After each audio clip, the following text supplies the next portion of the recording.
And now for a message from our sponsor, the Environmental Defense Fund. Please welcome Vicki Patton, General Counsel and U.S. Clean Air Program Lead with the Environmental Defense Fund. She's in conversation with Melina Kennedy, Vice President of Product Compliance and Regulatory Affairs with Cummins, a major manufacturer headquartered in Indiana. Vicki, over to you.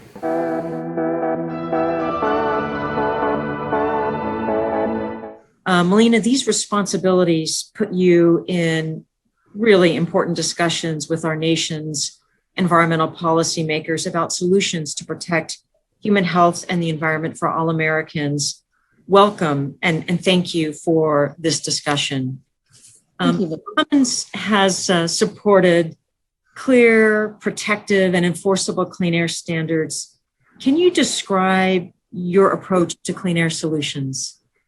Sure, Vicki, thank you for having me. And just very briefly, for those who may not know Cummins, as you mentioned, we're a U.S. headquartered company based in Indiana. We have over 60,000 employees globally.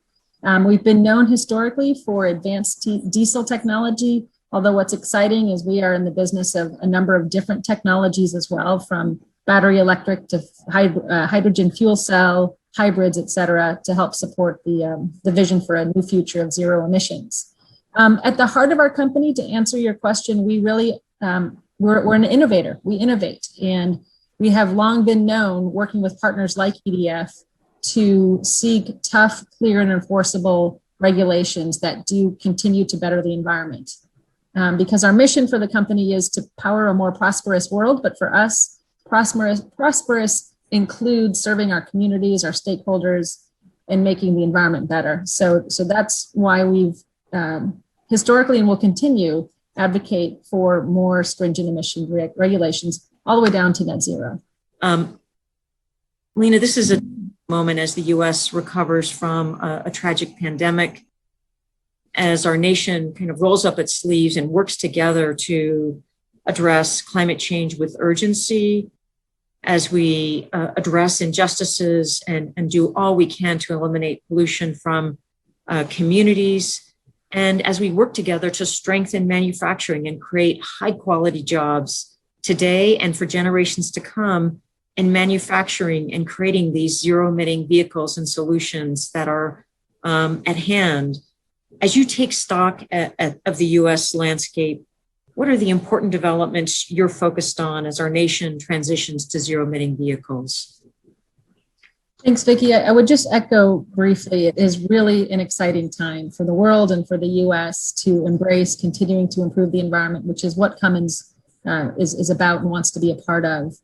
There's a lot going on right now, and the regulatory landscape, we're at a critical moment where we want to see, and we will likely see, new emissions regulations on a nationwide basis as early as 2027 that will help reduce urban pollution, more specifically, perhaps NOx emissions, but also continue to build upon increasingly, or decreasing, I should say, greenhouse gas standards that have already been set in phase 1 and phase 2.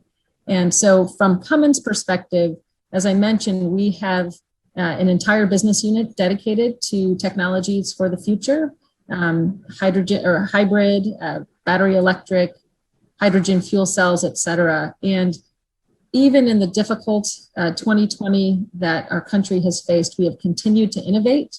We're powering electric buses in urban communities. And we are now also even in the electrolyzer business, which is helping produce clean energy, hydrogen, which we think will play a big role in the future of ensuring that our world is a better place. I would also be remiss if I didn't mention that we've launched our own very aggressive global goals to reach net carbon neutrality by 2050. And that's for all of our plants, our facilities, and our operations and products all over the world. So those are very ambitious goals that we are planning to achieve. And so we want the regulations to continue to get better and better all the way down to zero. Lena, you touched on a number of important issues, and zero emitting vehicles present a really unique opportunity to address smog forming nitrogen oxides, to help address particulates, climate pollution. At the same time, we save fuel costs for fleets and shippers and truckers and for all Americans, and strengthen American manufacturing and high quality job creation as our nation is working together to adopt and put in place the next generation of clean air standards. What are the opportunities you see, and what does that look like?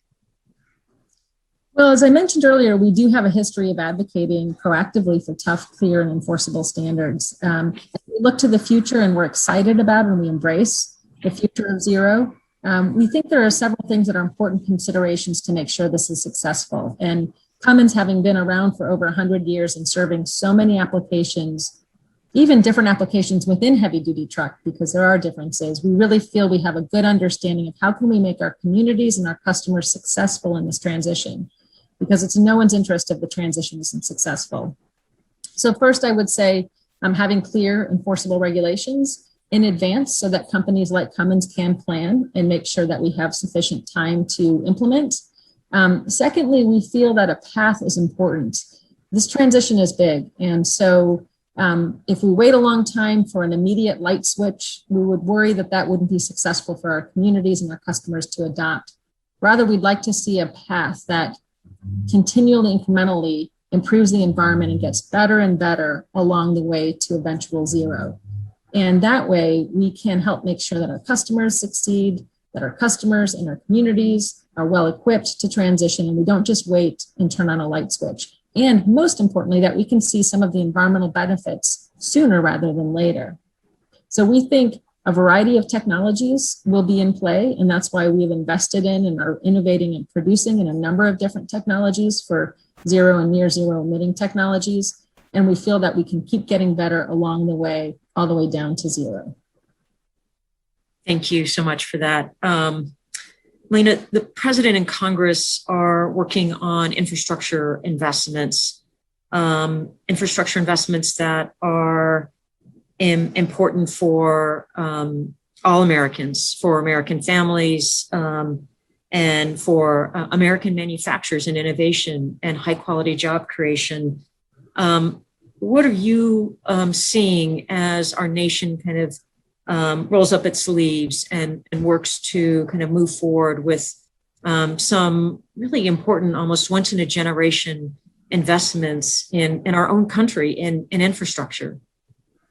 The infrastructure piece is so essential, and it's really heartening to see the administration and members of Congress take the lead to ensure that we have the right infrastructure to be successful, because we are in a new era. As we look at these new technologies, they do require significant public infrastructure, everything from fueling stations, for example, for hydrogen fuel, to battery electric charging stations for battery electric vehicles, and also things like the commitment to clean the grid. We want to make sure we're looking at the impact of carbon holistically, well to wheel.